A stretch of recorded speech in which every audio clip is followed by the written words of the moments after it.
আমার ফুলের বাগান দিয়ে নিয়ে যেও না, সইতে পারবো না, আমি সইতে পারবো না গোলাপের সৌরভ। বাবা, ও বাবা। এই কি হয়েছে রে সকাল সকাল এই ঘরে? আবার কিছু বাঁধিয়েছিস নাকি? আরে কি বাঁধাবো, কিছুই বাঁধাইনি। তাহলে কি হয়েছে বল, টাকা লাগবে? আহ, সবসময় শুধু টাকা আর টাকা। তোমার সাথে আমার কিছু টাকা পয়সার সম্পর্ক? আমি কি এতটাই খারাপ ছেলে? না তা বলিনি, তবে যখনই এমন তেল মেরে কথা বলিস তখন কিছু না কিছু বাঁধিয়ে বসে থাকিস। আরে না রে বাবা, তেমন কিচ্ছু না। আসলে পঙ্কজ স্যার তোমায় ডেকেছেন, তাই তোমায় বলতে এসেছি। পঙ্কজ স্যার? এই তো কদিন আগে ঘুরে এলাম, আবার কি হলো?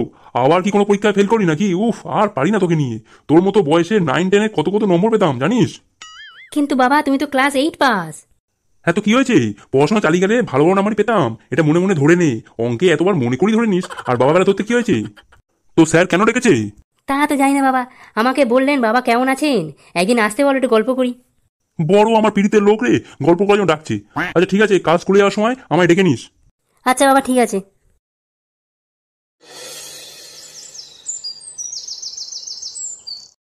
স্যার আসবো? কে? ও আচ্ছা, আপনি আসুন। তা আপনার গুণধর ছেলেটা কই? এই তো স্যার এখানে। স্যার আমিও চলে এলাম। বাবুবাবু আপনি কেমন আছেন? এই স্যার ভগবানের দয়া চলে যাচ্ছে আর কি। বাড়িতে এমন ছেলে থাকার পরে যে বেঁচে আছেন এটাই তো বড় কথা। হ্যাঁ, আপনাকে কেন ডেকেছি জানেন? আর ওই তো ছেলে বললো অনেকদিন গল্প করা হয়নি, তাই নাকি ডেকেছেন গল্প করার জন্য। বড় আমার পীড়িতের লোক রে, আমার আর খেয়ে বসে কাজ নেই যে গল্প করার জন্য ডাকবো। আরে মশাই, আপনার ছেলের কীর্তি শোনার উপরে ডেকেছি। সে অনেক কাল আগের কথা, বুঝলেন? তাপস পালে দাদা কীর্তি দেখেছিলাম, এখন এই বয়সে এসে ছেলের কীর্তি শুনতে হবে? বাবলুবাবু সবকিছু একটা সীমা আছে, আর আপনার ছেলে সীমাকে অতিক্রম করে গেছে। আরে বলেন কি? আরে সীমা তো খুব ভালো মেয়ে, পড়াশোনা থেকে অনেক ভালো। ও কি করে ওকে ক্রস করলো? আরে কোথাও ভুল হচ্ছে আপনার। এই সব তার কাটা পাবি যত। কি কি কি কাটা? আরে মশাই, সীমা সীমা মানে লিমিট লিমিট। স্যার বর্ডারও তো হয়। এই তুই চুপ করো তো একদম। আপনার ছেলে লিমিট ক্রস করে গেছে। মধুবাবুর মতো টিচার, কত ভালো টিচার, ওনাকে পেয়ে আমরা ধন্য। কি কি ওনাকে পেয়ে কি? আরে ধন্য ধন্য।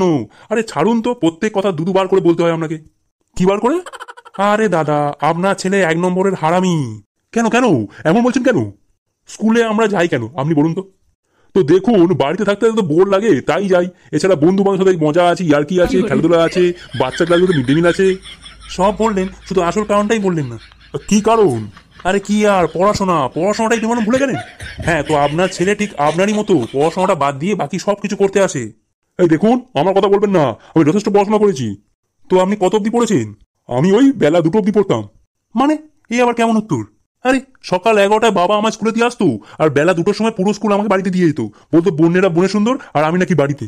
বুঝে গেছি, থাক আর কিচ্ছু বলা দরকার নেই, যেমন হাঁড়ি তেমন ছড়া হয়েছে। কিছু বললেন নাকি? বাবলুবাবু, ক্লাসের কিছু ছেলে হয় ভালো, কিছু হয় বদমাস, কিছু হয় বদমাস প্রো, আর কিছু হয় বদমাস আল্ট্রা লেভেল প্রো। আপনার কি মনে হয় আপনার ছেলে কোন ক্যাটাগরির মধ্যে পড়ে? আমার তো মনে হয় আমার ছেলে নিশ্চয়ই ভালো ক্যাটাগরির মধ্যে পড়ে, তাই কি না? ও আর ভালো, দুটো বিপরীত মেরু, মানে সুমেরু আর কুমেরু। আরে চুম্বুকের কথা বলছি। আপনি ছাড়ুন তো, যেটা বুঝতে পারবেন না সেটা ছেড়ে দেবেন, এত স্ট্রেস নেবেন না। তো আপনার ছেলে হলো বদমাস আল্ট্রা লেভেল প্রো। আপনার ছেলেকে ভর্তি করে আমরা সারা স্কুল জ্বলছি। এ আবার নতুন কি? ওর মা ওকে জন্ম দিয়ে সারা জীবন জ্বলছে, আর আপনারা তো সামান্য ভর্তি করে।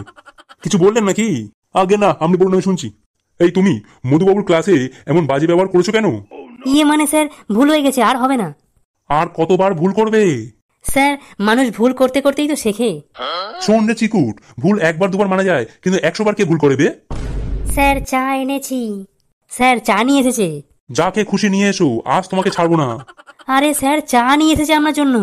ও, চা আর কি এনেছো? আগে চা আর চায়ের প্লেট। বাহ, কি অবস্থা আমার স্কুলের, শুধু চা জুটছে এখন, বিস্কুট দিতে গেলেও হাত কাঁপে এদের। এসি ঘরের ঠান্ডায় হয়তো সবকিছু কাঁপছে দেখুন। এক তো দিনে প্রতিদিন মাইনে বাড়ায় না, দিনে 2বার চা দেয়, তাও চিনি ছাড়া, বিস্কুট ছাড়া। এর থেকে গরম জল দিতে পারো, অন্তত গার্গেল করতে পারি। গোয়ার্গেল সে আবার কোথা গেল? এই আমি থাকুন তো। আর তুমি ওসব চাটা কিছু লাগবে না, পারলে বিস্কুট নিয়ে এসো, তারপর দেবে। হ্যাঁ, তো যেটা বলছিলাম, আপনার ছেলেটা বকে গেছে। এত আজে বাজে ছেলের সাথে মেশে যে কি বলবো। কি করবো বলুন তো স্যার, যত সম্ভব গাইড করি, তাও দিন দিন এমন হয়ে যাচ্ছে। দেখুন, পড়াশোনাটা সবার আসে না, সবাই তো আর আমার মতো না যে সারা জীবন ধরে ফার্স্ট হয়ে এসেছি। স্যার ক্লাসে কি দুজন ছিল আপনার? এই তো কি ধরনের সত্যি কথা, মানে অসভ্য কথা।